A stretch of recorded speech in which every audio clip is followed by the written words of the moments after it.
Give it just another 30 seconds. Thank you for starting that. All right.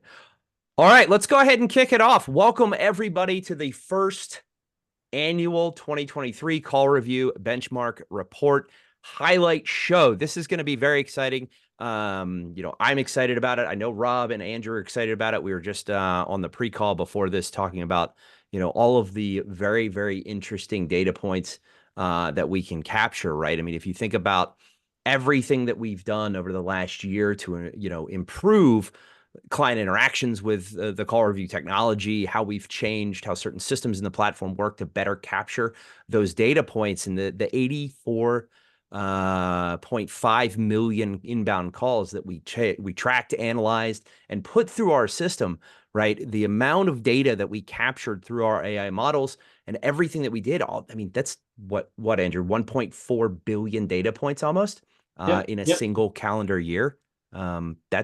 That is pretty wild.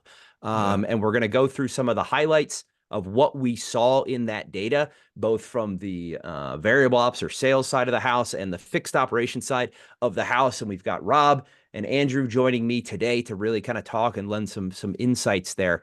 So let's before we dive in too deep, there's a couple of things I want to highlight. First off, as we go in here, and Rob, if you could just advance us, since I know you're controlling the slides for us, thank you for doing that, around our agenda, right? We're going to go through some benchmarks and insights, like I said, in sales, benchmarks and insights in fixed ops. We're going to talk a little bit about the forecast, and then we're going to take your questions at the end. If you do have a question as we're going through this, by all means, pop it in. If I see something come in, during the webcast, I will address it. If not, we'll be taking questions at the end of this. So a couple of things we want to touch on. There's no shortages of challenges as before we get into the content that we're all facing, especially in the automotive retail space. In 2024, right? There's fierce competition, there's unstable market conditions, and then most importantly, the constantly evolving customer, right? As we got through COVID and everything that we did there, the game has changed, right? The customer interactions, customer touch points, the amount of data that they have, it's just being able to throw a number at them and them saying, yes, we're gonna come take this car. Those days have passed, right? And a lot of the data that we show in this report, and we talk about a little bit, is going to reflect that journey.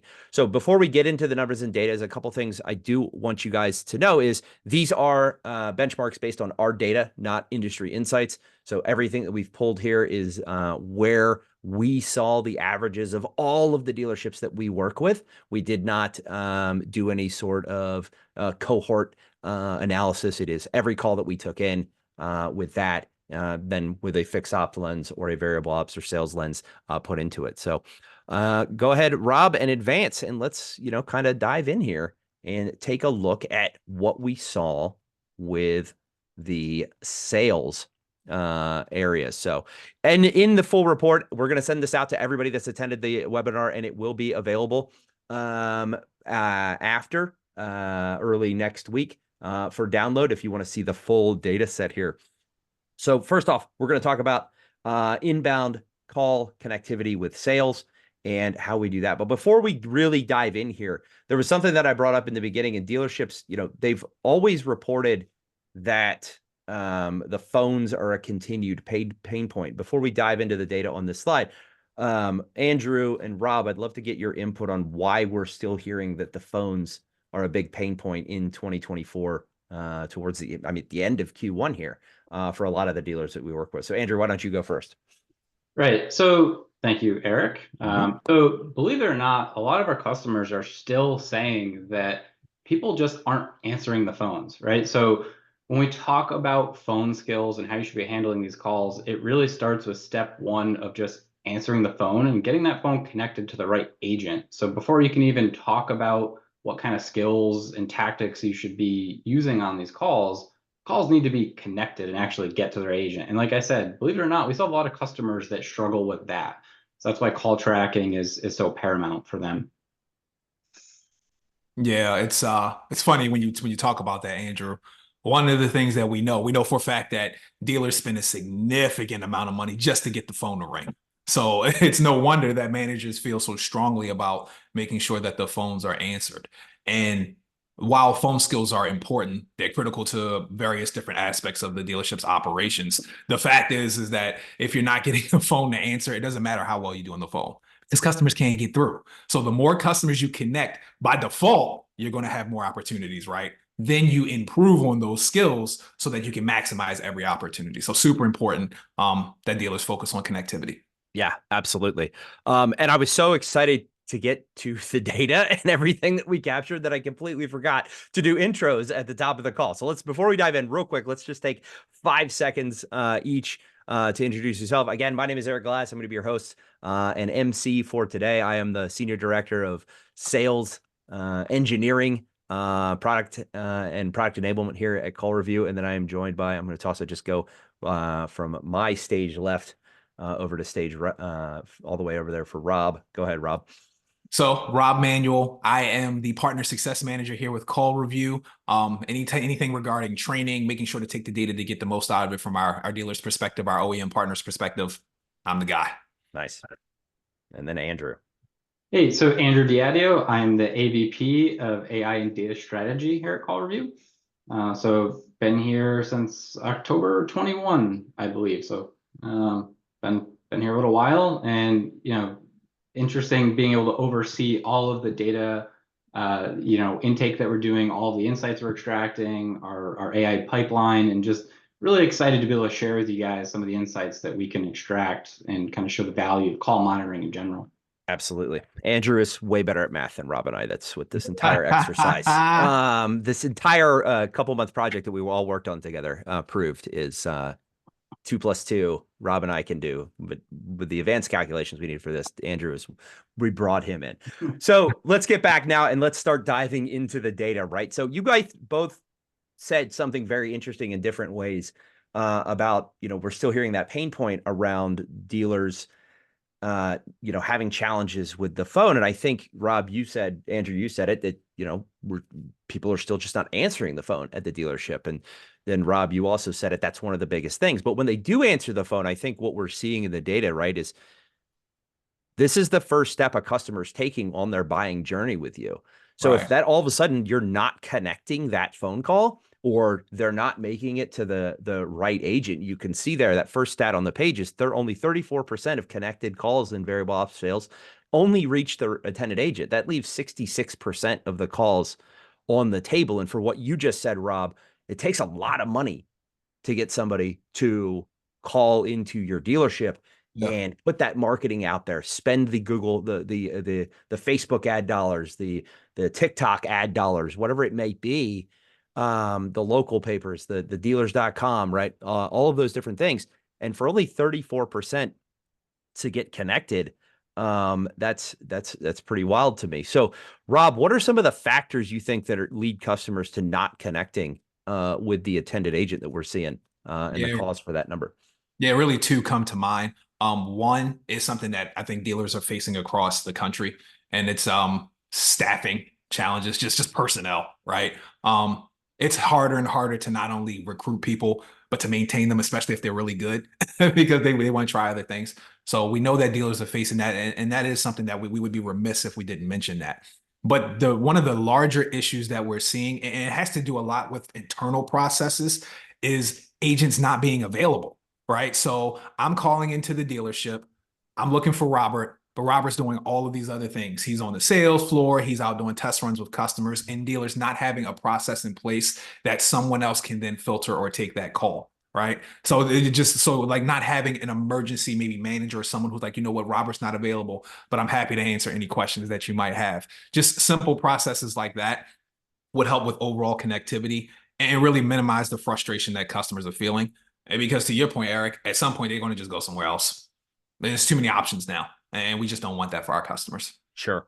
And if I could just put my product hat on for a second too, this is one of the reasons why I love Call Review, right? Because it's not just about, hey, was the call answered? It's the ability to give the insights of what was answered, it was connected, but did you actually connect to the right person? Because that is a whole different animal than just, was the call connected? Was it answered? So just being able to dive down on that deeper level and give that insight, to me, that's one of the most valuable things, right? So that's really what I think is a big differentiator, being able to drill in and see that data. Yeah, absolutely agree. So moving through the next couple of data points, where it's interesting to see that even though we only had 34% connect to the right agent, right? 32% of those did become appointments, which is super cool. And then one thing that that means, that while that's a great number to benchmark yourself against, right? If you're at above 32% on your appointment set rate in sales, you're doing good. You're above that average curve from all the data that we saw in 2023. If you're below, you got a little bit, maybe something to work on. Make sure you're paying attention to your processes inside the call, and we fix that. And we'll get that into a little bit later. One of the interesting things that we kind of sussed out of this is, 30% of all of the inbound calls that we took were offline. So Rob, for those of you who might not be familiar in our audience, or thing, excuse me, what is an offline call? And how do we minimize that practice?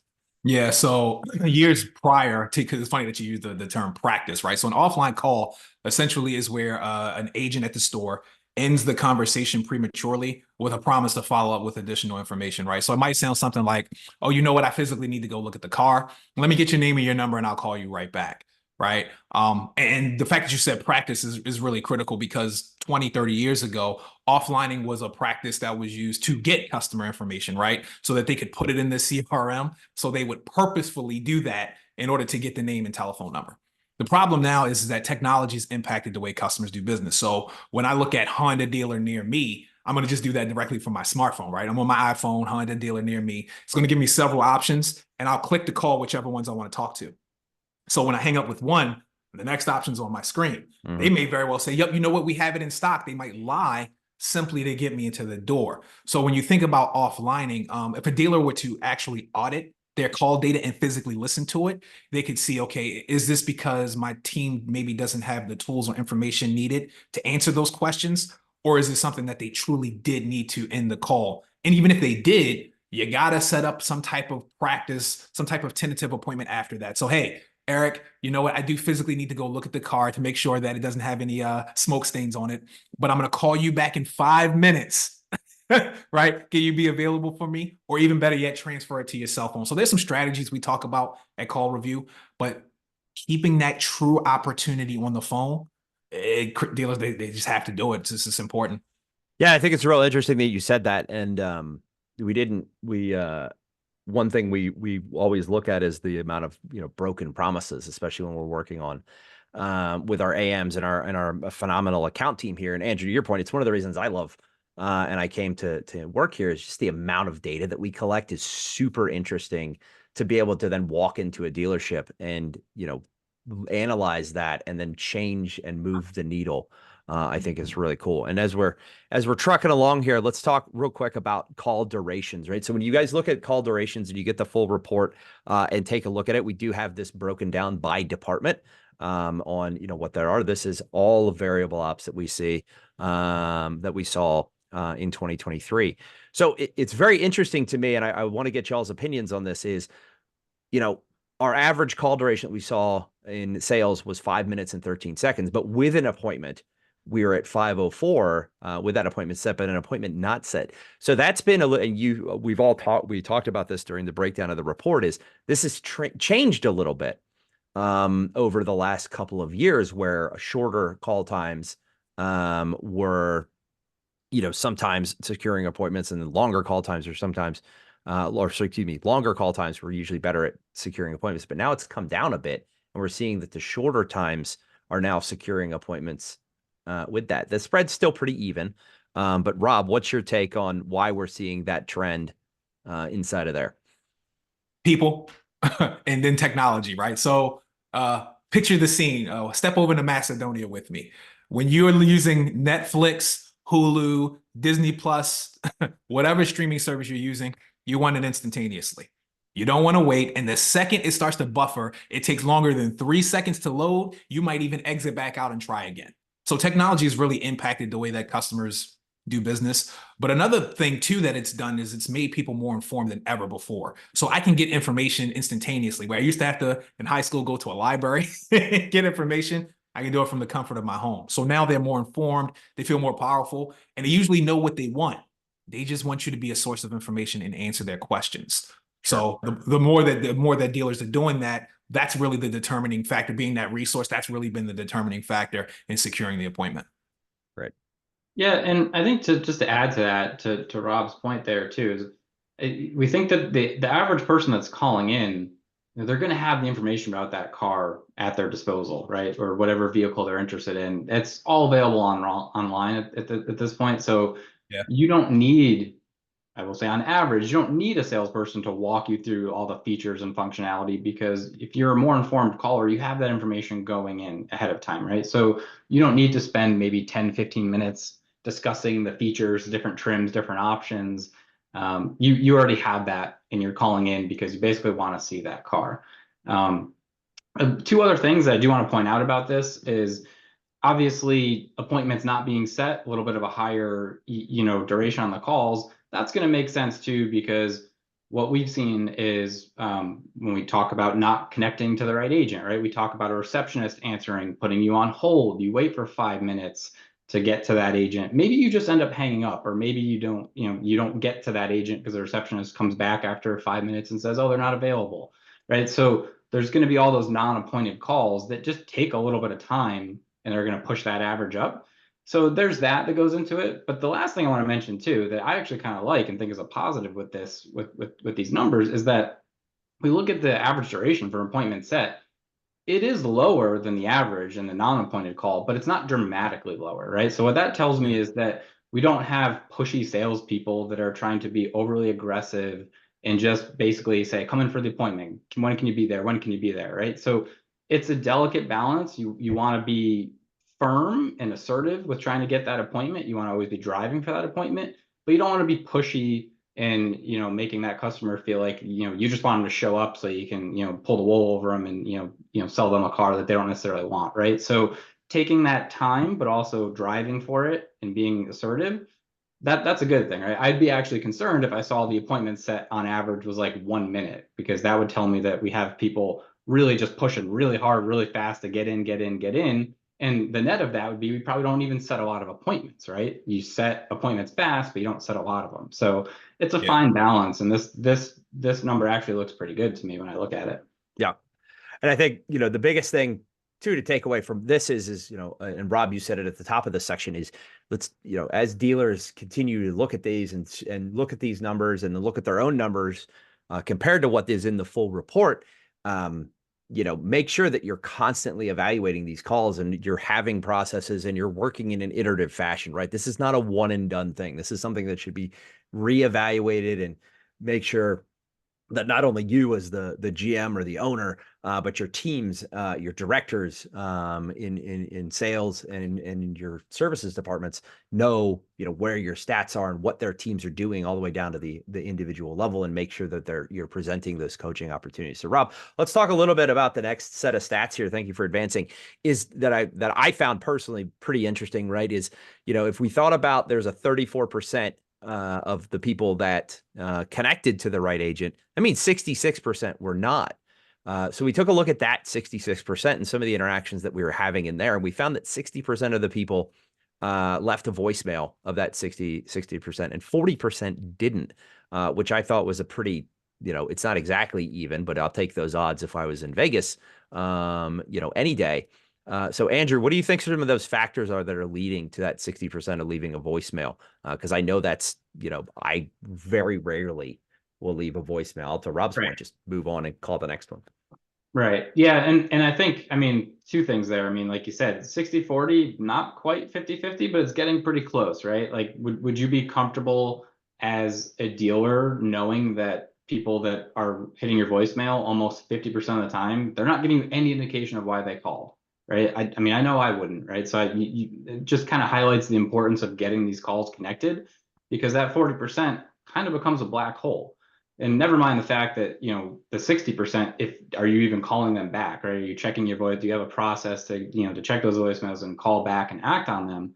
But I think the reason we're seeing that, and again, it's kind of what Rob touched on before, is that if you're not answering, that customer is just going to call the next dealership down the road. They're going to call your competitor. And you might have the better deal, you might have the better sales staff, everything might be better at your dealership, but if you don't get a chance to tell the customer and explain that, they're going down the road, they're going to a competitor. It's as simple as that. Awesome. Rob, anything to add with that? Ditto. It just right. It is. I mean, it is what today's customer. They just want to know: do you have it? Can I get it? And what type of experience are you going to provide for me? Right. If you fail on any of those areas, that one opportunity is out the window. So, yep. Ditto. Very good. So Rob, let's go ahead and talk a little bit about then what we see areas of focus, right? I think the first one is, like we've talked about through these entire sets of slides, call connectivity, right? Call your dealership experience. If you're the sales director, the floor director, the GM, call into your dealership, right? See what the experience is and where you can optimize that. If you call in and you're on hold for 5 minutes because somebody's not there, you know that there's a process failure, right? Make sure you're utilizing, when you're talking to your receptionists, your BDCs, your primary phone handlers, understand the challenges that they're having that maybe you're not seeing, in the data.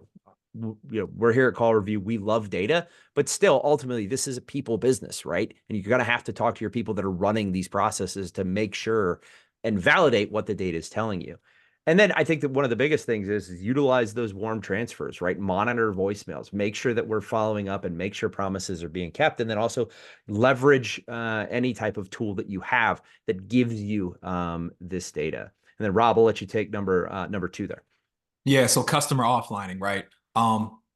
It's going to happen. It'll never be a day in any dealership where offlining will be 0%. It just will absolutely never happen. But just like we talked about before, dealers want to ensure that when they're listening to these calls that are offline, right, was it legitimate? So audit your data, verify, in fact, okay, yeah, you would have had to call that customer back, right? Offer holds. We talked about that. Provide it like, hey, listen, if you're willing to wait just 2 minutes, I can get you that information right now. Transfer to cell phones, learn your phone system. 99.9% of phones will allow you to transfer the call from the desk to your cell phone. And we at Call Review, we're following the caller's journey. So we'll still be able to provide insights even when that call is transferred, right? So sure. Learn the phone system, be able to do that. And then again, use the department reporting based on whatever platform you're using. Use department reporting to identify those key performance indicators, seeing where you're strong, because that's important too. But when you see these areas of opportunity, in particular with offlining, just find ways to mitigate it and do so collectively. Yep. Awesome. Very good. Andrew, anything to add here before we move on to the other side of the house? I think maybe just a little bit of detail on what Rob said. I think the key is that not all of these things are going to be glaringly negative, right? Like offlining a customer doesn't necessarily have to be a bad thing. So it's how you do it. There's nuance to it. And, if 100% of your calls are being offline, you probably have a problem, right? But if it's 5% and then, you drill into those and you see that there's, within reason, then that makes sense. So, you have to think about these metrics in a smart way.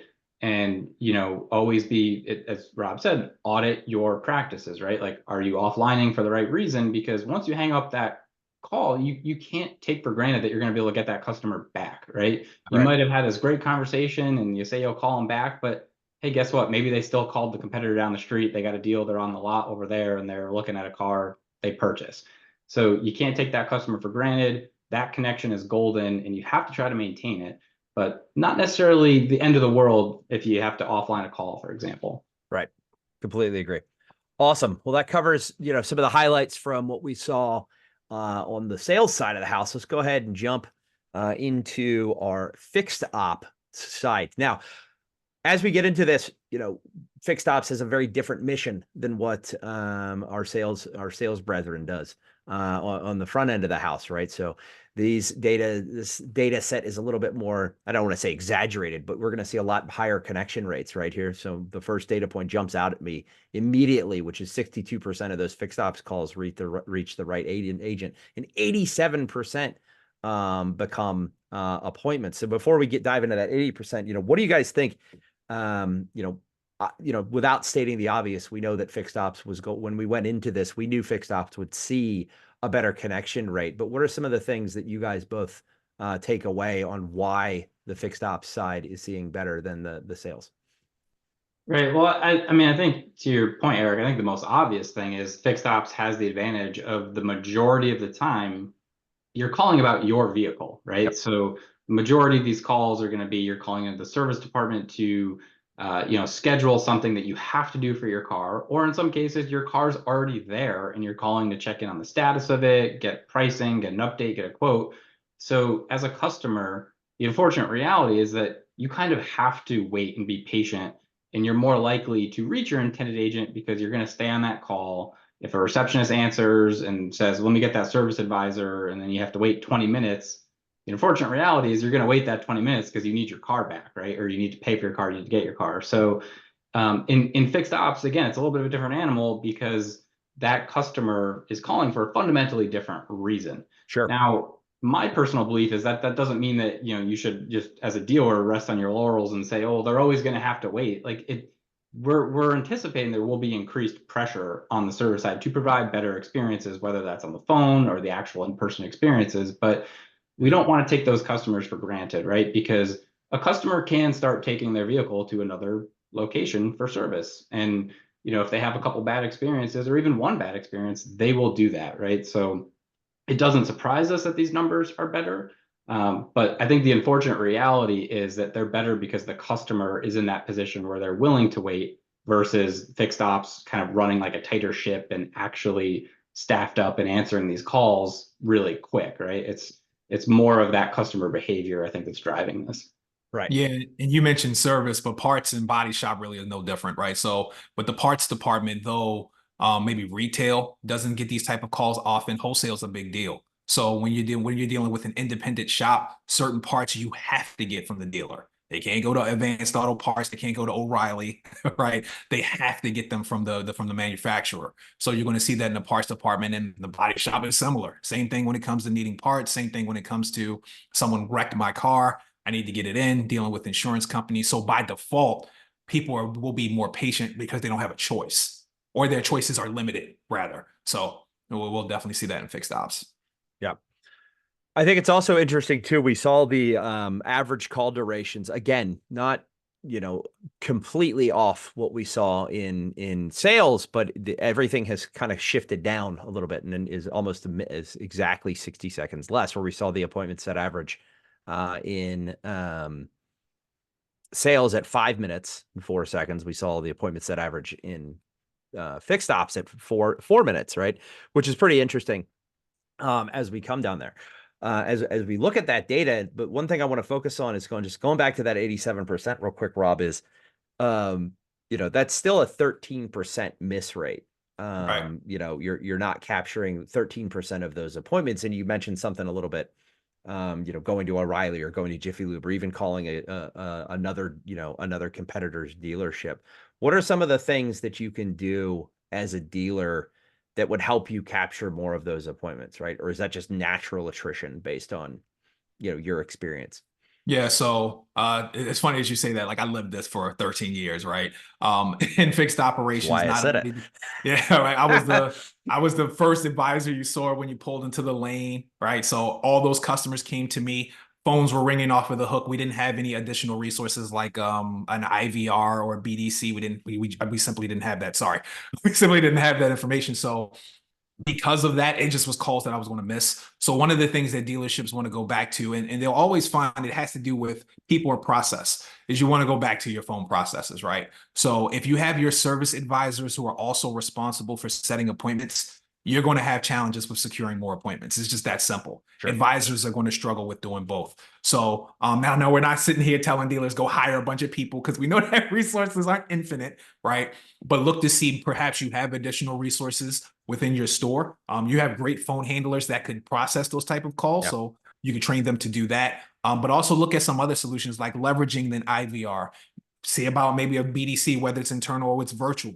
Look at some other different solutions because most of your gross profit comes from your fixed operations. Those calls have to connect. Keep the lights on. So dealers just a couple of tweaks there, but it starts by evaluating your process to see where the break actually is. Is it with your people or is it the process? And I think dealers will find more often than not, it's going to be the process. Yeah.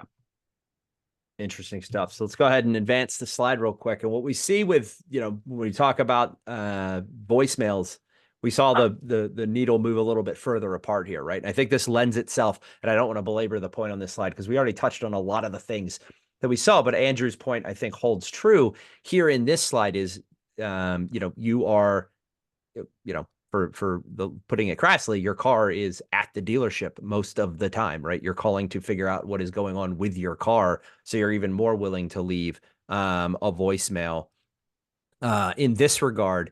To make sure that, somebody's coming back with you. I think the key takeaway here for dealerships is make sure you're monitoring these voicemails and make sure that your people are connecting with the folks that are leaving voicemails in a timely manner to create the best possible customer journey that we can. Because just like Rob said, while the fixed ops areas are, the ones that make your gross profit at your dealership, they're also some of the biggest influencers on making or breaking your CSI, right? While your sales team, is only going to really affect that after, while the deal is closed and through that experience.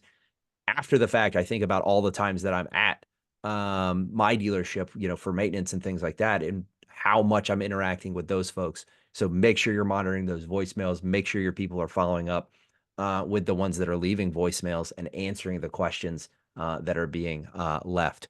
So Rob, there's one more dimension that we looked at here. If you would advance the slides, before we kind of close it out and get to questions and answers and that, reminder to our audience, if you do have a question, go ahead and put it into the Q&A box and we'll either, if everybody has the same question, we'll jump in or not. But the fixed ops department has that added pressure to make sure that, you said it a minute ago, staffing is correct, right? And I thought it was really, really interesting that, as we look at the data here, Tuesdays and Thursdays, Tuesdays beating it out slightly, at 2 p.m. Is the absolute best, the absolute most crushed time to see that. So Rob, what can dealerships do? And you touched on a little bit, but if you'd unpack it a little bit more, what can dealerships do to make sure things are running smoothly during those peak times? What they want to do is really two things. One, they want to ensure that they understand, okay, what are my peak call times so they're prepared. But the second is probably the most important, a power hour. What's that? A power hour is quite literally where whatever the time frame is in the day, maybe it's 12, it probably should be 12, either 12 or 1 o'clock. We are going to call every single customer, regardless of whether we have information on their car or not. That's going to reduce your status check calls, and it's also going to help the customer, because Tuesday at 2 p.m. doesn't surprise me at all, because either my car was left over the weekend and I left it in the drop box, right? And I didn't hear anything Monday, so now I'm calling you back Tuesday, or for one reason or another, it's us getting lunchtime. I caught the shuttle. I need to pick up my car. I need to see if it's going to be ready because I got to figure out what I'm going to do with my family. So having that power hour where you're reaching out to the customer via text, email, phone call, whatever it is, where you're following up like, hey, Mr. Glass, Rob Manuel, I haven't gotten any information on your vehicle yet, but I am literally looking at it. It's in the shop. Right. As soon as I get it, I will absolutely let you know what's going on.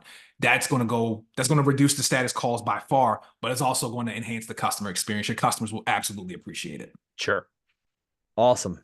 So let's go ahead and talk about some of the key takeaways and some of the areas of focus for our fixed ops friends. So I'm going to do the first one. Rob, you can go ahead and take the second one again. I think you just touched on it a little bit, but right, again, same thing with the front of the house, right? Make sure you're talking to all of your primary phone handlers. Do the same thing. Call into your service departments, call into your body shop, call into your parts department. Make sure that your people are armed with that and utilize those phone handlers to make sure that they understand the solutions. Utilize whatever tools that you have implemented at your dealership, whether it's a call monitoring solution, whether it's your CRMs, right? To really look at that data and make sure that you're analyzing it in a way that you're being iterative with your processes, right? We all know that customer dynamics are very fluid and they shift, a lot. And we've seen them shift monumentally, like I said at the top of the call, over the last couple of years. And that's going to continue to happen as more data is available into their fingertips. So make sure you're evolving with that and continually adapting. And then Rob, over to you for that. And then we'll get into some. Yeah, so status check calls are really quite similar to what dealers experience on the variable ops side. They still need to audit their call data, offline calls in particular, because often what will happen in fixed operations is the cashier or receptionist is answering the phone and they have to offline it because the advisor is not available, right? So they have to promise to call them back. So you need to offline that to see, one, can I equip those primary phone handlers to be able to answer the question, or if not, the call needs to go directly to the department that can support them. Sure.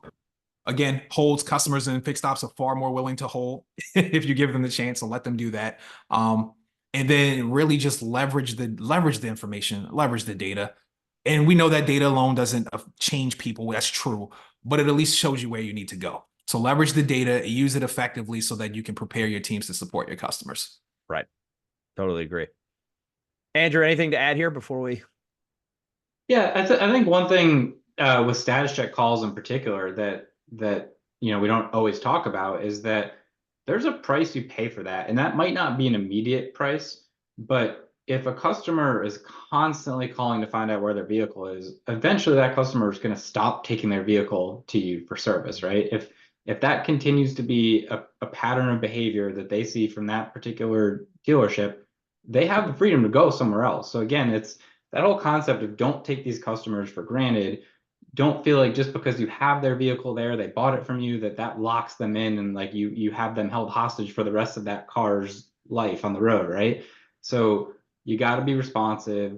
You got to, provide that information proactively. If you do get these status check calls, try to resolve them as quick as possible, because that customer might not be a customer in the fixed ops department if they keep having that experience. And I think, Rob, you could speak to it better than me, but it's a pretty significant and, more importantly, a more forecastable revenue stream for a dealership, right? So Yeah. you don't want to lose a fixed ops revenue stream. That's a little bit different than losing, a sale on the variable ops side. Yeah, and the CSI is far more impactful. So dealers know that, man, they're really encouraged by manufacturers to support fixed ops customers. Like, they're heavily incentivized, but they're really encouraged. Every time the rep comes in, first thing he wants to know or talk about is CSI. So the more that they focus on that, the better they'll be. Awesome. All right, so that wraps up some of the highlights from the report. Let's talk a little bit about three things here, and then we'll jump to some of y'all's questions and answers. So, or y'all's questions, and then we will attempt to answer them. Excuse me. So, a couple of industry expectations, right?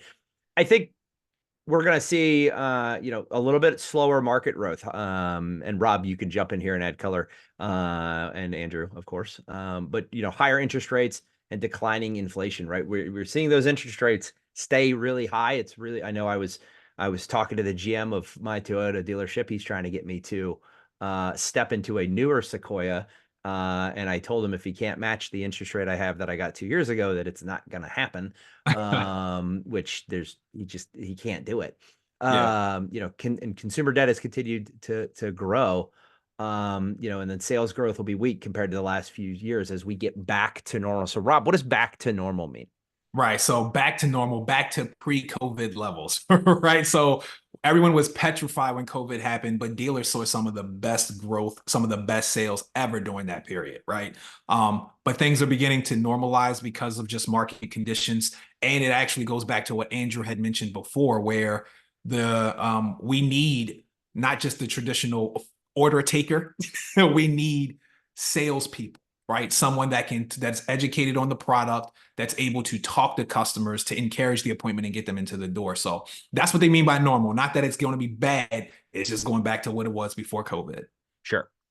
And then next point there is, vehicle supply stabilization, right? A lot of the new inventory is expected to rise. And with that, the incentives to buy those, where used cars only expected to grow by less than 1%, because of the interest rates, are holding on. Like you just heard me say, we're holding on to those cars.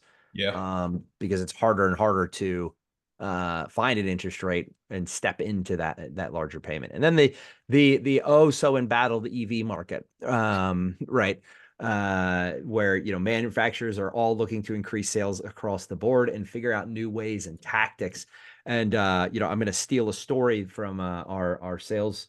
One of our sales leaders here, Dave Ferguson, where he's talking to his dad, or talking to his son, excuse me, around how and this is by no means an expert in the industry insights anyway. It was just an interesting observation around how his son feels that EVs are going to become almost the commoditized version of cars, where gas powered cars will continue to stay on the market for longer, but they're going to be the higher end exception.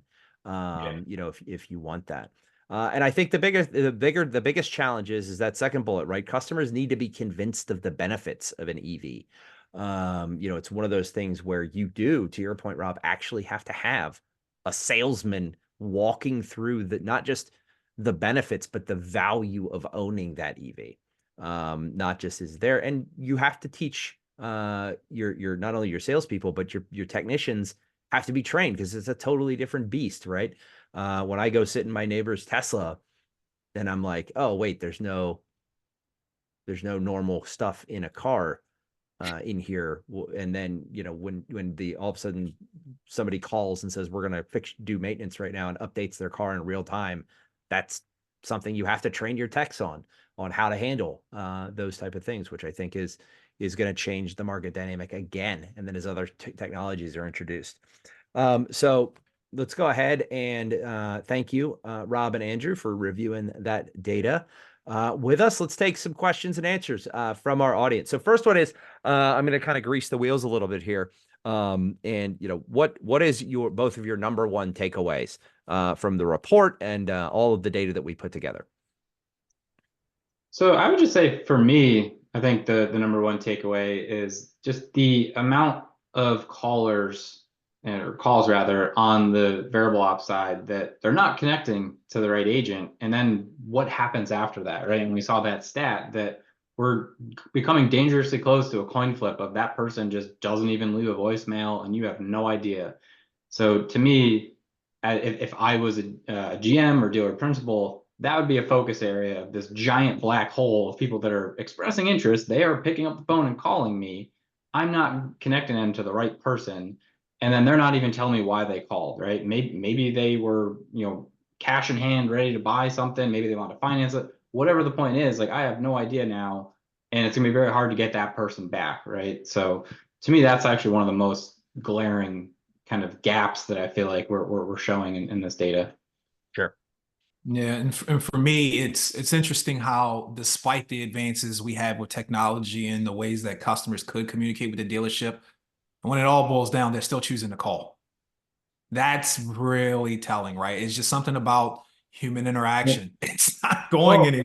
No, it's funny. Actually, I had to do was doing a little bit of research on that topic for something totally separate at Call Review, and you know, I think one of the things that stands out there is that for the average person, buying a car is going to be the second biggest financial decision of their life, right? You buy a house, you buy a car, and with car prices, I think there's a stat in the last 10 to 15 years, the average car price has grown faster than the average wages have increased. The terms of loans are getting pushed out, interest rates are higher. You're looking at a pretty serious financial commitment that maybe you're going for like a 6-7 year car loan. You're going to want to talk to a human and have some assurances before you just start, you know, clicking something online or interacting with like a chat bot and buying a car, right? So that's a big deal for someone. Yeah. Yeah, I think that lends itself to a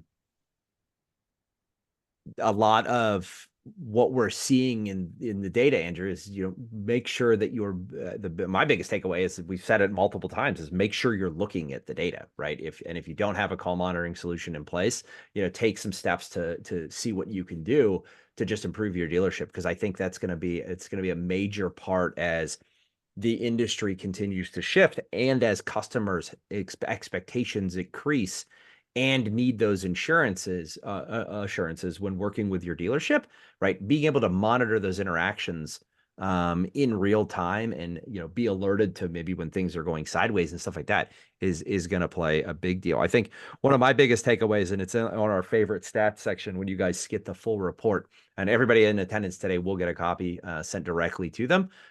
So, you know, be on the lookout for there.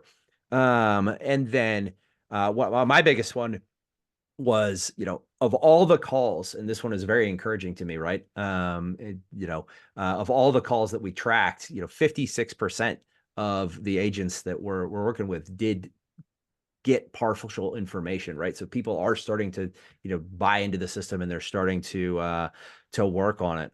But we did get a question from our audience here, and I want to throw this over to you, Rob. I know we touched this on this a little bit earlier, but why do you feel the time to set an appointment in sales has come down?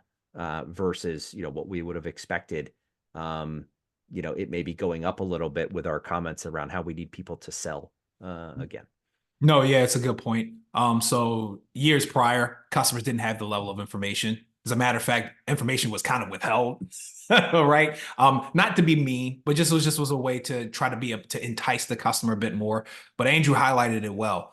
You can get information anywhere. So even if it's not on the website, someone has a form they've created and they're talking about it. So there's several different ways that customers can get information. And now that they have that information, there's only a couple of things they want to know. Do you have it? Do you have the color I want? When can I come for a test drive? Right? And how much is it going to cost me? So you're going to see the conversations just naturally, the length of them naturally decrease, especially as dealers become more prepared to tackle those type of questions, because they'll be able to do so more succinctly. It's not going to be a lot of word whiskers, a lot of, that's a great question. It's just going to be a situation where they can answer it effectively and it'll be a resource. And then the customer at that point is now more willing to set the appointment. So we're going to, I really expect, as the years go by, 2024 in particular, I expect that number to decrease even more than what it is now. Yep. And then another one came in, was, how, and this is specific to the platform, how does Call Review show employee metrics and, things like set rates, outbound calling activities and stuff like that? So, either me or the data guy can take that one, but it's one of the things that I love about Call Review, because I was, like I said, I was at the dealership, right? So a lot of these pain points we're talking about, I felt them. And so and I'll take, Andrew, I'll take the employee performance and you can do the other one if you want. But when it comes to like performance reporting, we understand that the information needs to be digested quickly and it needs to be actionable. So our report card is a great way to do that. So instead of just seeing a group of information, you can take it down into bite-sized chunks of how are my individual contributors performing. You see their strengths, their weaknesses, and then you can use that as a part of your weekly conversations, as a part of your training, on top of the resources that we provide as well. Well, and I think the reality there too is to take that one step further is that Call Review actually lets you see that, relative to each salesperson, right? So you can see who is your top performer in a certain category, or maybe unfortunately who is your worst performer in a certain category, right? So it gives you that ability to kind of benchmark yourself and have your people compared against each other. So there's a couple different views that you can get out of that, but to me that's one of the best parts, that you can look at that and then I would on the dealer side, they can use that data to have an honest, informed conversation with their salespeople, right? They can say, hey, John Smith is offlining at 5%. Why are you offlining calls at 50%, right? Like, obviously, there's some kind of discrepancy here. Are you just kind of, phoning it in, right? And are you just, trying to get off the call and be done with it? Or do you actually have legitimate reasons for this? And then to further drive that home within Call Review, you can drill into all of that, right? So if you find something like that where, excuse me, where, maybe you offlined like 50 calls in a month and that's higher than normal, well, you could drill into those calls. You can listen to those calls. You can look for other insights in those calls, and you can find out if there actually is a problem there and then act on it. So the platform really allows you to kind of take that 1,000-foot view and then really dig in and get all the way down to the nitty-gritty details too. So that's what I love about it. Awesome. And then we got another one which kind of dovetails into what you were saying there, Andrew, and this will be like, I'm pretty sure this will be the time we have time for one more. How can you, and I know we have this, but it's interesting that you said alerts in there, but how do you use, and how do our customers, and Rob, you could start with this one, but how are they using real-time alerts to really enhance that customer experience? So the way that what they're doing is, as opposed to using it as just the only resort, it's becoming the safety net, the security blanket, right? So when they get these opportunity alerts, phone health alerts, whatever the case might be, they're evaluating them to see, okay, based on what's coming in, what's going to be the course of action to recover that customer, right? We want to make it right, but then using it as a training opportunity, a coaching opportunity for their staff. So if we have a customer where, when we talked about price and availability of the car, we talked about price of a particular service, the fact that we had some times, but we didn't set an appointment, using that alert to evaluate steps in which that process can be improved. So again, you recover your customers, right? But also too, you're training your teams going forward. Because you really want as few as alerts as possible. They should be the safety net. So just being able to leverage those to support your customers and to train your staff. Sure. And then actually we'll take one more question because we got one coming from the audience, which I think is pretty good. So does OEM, right, and this customer gives or this attendee gives Toyota as an example, have the ability to see the difference in performance between franchise dealers that effectively leverage this data and tools versus those that do not? So yeah, that's one of the things I think we kind of, the purpose of our benchmarking report is to, number one, establish KPIs that will allow us to do exactly what the customers are asking, because it is important on a dealership and individual level to understand the data. But when it comes to OEMs being able to use enterprise type reporting, structuring it to be able to say, okay, this is how each manufacturer is performing, and to contextualize it to our customers is super important. I'm not going to reveal any secrets or make any plans as to what the future will hold. However, I know when it comes to reporting, that is something that we absolutely could capture. And it's something that we would want to share. Andrew would be much better at explaining the specifics of the data. But I'm going to give Andrew the final word here. Something that we. Yeah, well, I mean, obviously, the way that we look at this is if you're using the CallReview platform, everything's reportable, right? Everything's fair game. If you're not using the platform, we can't tell you what you're missing. But so if you're on our platform, we do have OEMs, we have large groups. We can do some pretty cool things, right? So we can break out the data by their hierarchies. What I mean by that is like all these OEMs will have regions, market zones, whatever they want to call it. So we can do some pretty cool stuff where we can, show all of the metrics and a lot more, right? We didn't show everything in this quick session, but we can show all of that broken down in their hierarchies, and it's all like drillable, explorable, right? So you can say, here, what's the call offline rate in the West region versus the East region? And oh, if it's higher here, let me drill into that and look at the stores in that region. Who's contributing to that higher number versus the lower number, right? So if you're using our platform and we set you up with those particular regions to match how an OEM wants their data structured, sure, absolutely, we can show all those insights. Awesome. Thank you for that. Thank you, Rob, and thanks to our audience for joining us. This is we're going to go ahead. This is going to wrap it up for our show today. Once again, I want to thank Rob, Manuel, and Andrew. I mess up your last name. I'm going to say it. I'm not even going to say it because I don't want to. Next time I see you, you'll strangle me, and I don't want that. So we're going to leave it at that. Anyway, guys, and thank you to our audience for joining us. Like I said, I hope you found this information valuable and insightful. Again, if you attended this webinar today, the report will be sent directly to you, and it will be available for download and full consumption early next week. But you guys are getting it a little bit early because you attended our webinar today. We will be having a webinar again towards the end of April, so make sure to watch your inboxes for that. And thank you again, and we appreciate it, and take care, everybody.